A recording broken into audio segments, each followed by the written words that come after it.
जय अंबे जय गिरनारी।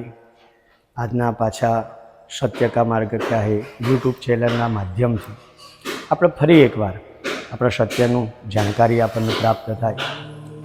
આવનારા તહેવારોની અંદર ધનતેરસ, કાળી ચૌદસ, દિવાળી આ ત્રણ મહાશક્તિની ઉપાસના દરેકે કરવી. કારણ કે મહાલક્ષ્મી ધનતેરસના દિવસે લક્ષ્મીની કૃપા આપણા જીવનમાં હોવી જોઈએ. અને એના માટે ઓમ શ્રીમ રીમ મહાલક્ષ્મી નમઃ, ઓમ શ્રીમ રીમ મહાલક્ષ્મી નમઃ આ મંત્રનો જપ કર્યો. કારણ કે ઓમ, શ્રીમ અને રીમ આ ત્રણ મહાબીજ છે, જે બીજ મંત્રની કૃપા આપણા જીવન ઉપર થાય. બીજા નંબરમાં કાળી ચૌદસે શક્તિની ઉપાસના, શસ્ત્રની પૂજા. કારણ કે આપણી રક્ષા કોક કરી રહ્યું છે, શરીરમાં બળ આપી રહ્યું છે, એ મહાલક્ષ્મીની પણ ચોક્કસ મહાકાલીની પણ ઉપાસના કરજો. અને દિવાળીના દિવસે ચોપડા પૂજન કરીએ છીએ.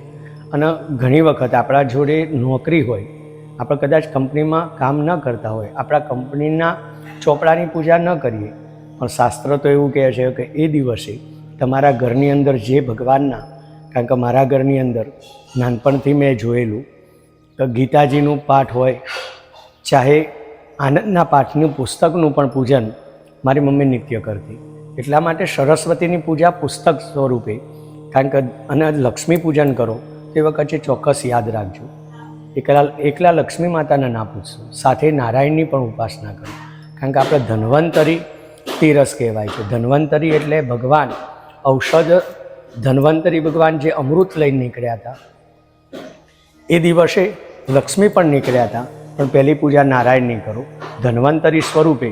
આપના આરોગ્યને પહેલું, કારણ કે પહેલી સંપત્તિ તો આપણું શરીર છે, સ્વાસ્થ્ય છે. એટલા માટે શરીરનું સુખ લેવા માટે નારાયણની ચોક્કસ ઉપાસના કરજો, સાથે લક્ષ્મીજીની પૂજા કરજો. અને ધનતેરસના દિવસે આમ તો એવું કહેવાય છે કે અત્યારના સમયે બધા ચોઘડિયું જોઈએ છે, પણ જે વાર્ષિક તહેવારો છે એની અંદર ક્યારેય ચોઘડિયું ના જોશો. સંધ્યાનો સમય થાય, જ્યારે સંધ્યાકાળ થાય ત્યારે પ્રેમથી બાજોટ ઉપર એક લાલ આસન આપી અને લક્ષ્મી માતાની પ્રતિમા, જો મૂર્તિ ના હોય તો ફોટો મૂકો, અને સાથે સાથે વિષ્ણુ ભગવાનની ઉપાસના ખાસ કરજો. કારણ કે જ્યાં નારાયણ છે ત્યાં લક્ષ્મીનો વાસ હોય છે. જો નારાયણ વગર એકલી લક્ષ્મી લાવશો તો અત્યારે તમે જાણો છો દરેકના જીવનમાં એક જ પ્રશ્ન છે, પૈસો આવે છે પણ રહેતો નથી. તો જીવનની અંદર સંપત્તિને સ્થિર કરવી હોય તો તમારે નારાયણને સ્થિર કરવા જ પડશે. જ્યાં નારાયણ હોય ત્યાં લક્ષ્મીનો સદાય વાસ રહે છે. માટે ધનતેરસના દિવસે ખાસ તમે લક્ષ્મી અને નારાયણની સાથે પૂજા કરજો. બીજા નંબરમાં કાળી ચૌદસે બીજું કશું થાય ના થાય, ભૈરવજીની ઉપાસના કરો અથવા તો હનુમાનજીની. આખું જગત જે તંત્રની સાધના કરતો હોય એ કાળી ચૌદસે ચોક્કસ હનુમાનજી અને ભૈરવજીની ઉપાસના કરે છે.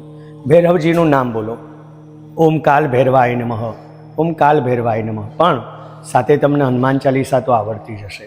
ચોક્કસ હનુમાનજીની ઉપાસના કરજો, જેથી તમારા ઉપર, કારણ કે આ કલિકાલની અંદર દરેકના જીવનમાં ઈર્ષા, ભૂત, પ્રેત, પિશાચ, ડાકીની આવા આસુરી તત્વોથી તમારી અને તમારા પરિવારની ચોક્કસ રક્ષા થશે. એટલા માટે હનુમાનજીની ઉપાસના કાળી ચૌદસે ખાસ કરજો.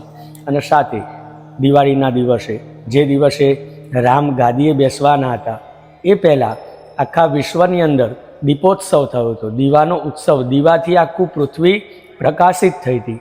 બસ એ ભાવના રાખી અને આપણી બુદ્ધિ પ્રકાશિત હોવી જોઈએ. એટલા માટે દિવાળીના દિવસે આપણા શાસ્ત્રમાં સરસ્વતી માતાની ઉપાસના બતાવી છે.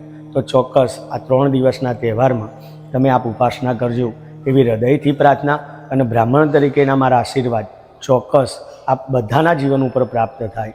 બોલીએ શ્રી આદ્ય શક્તિ અંબે માત કી જય.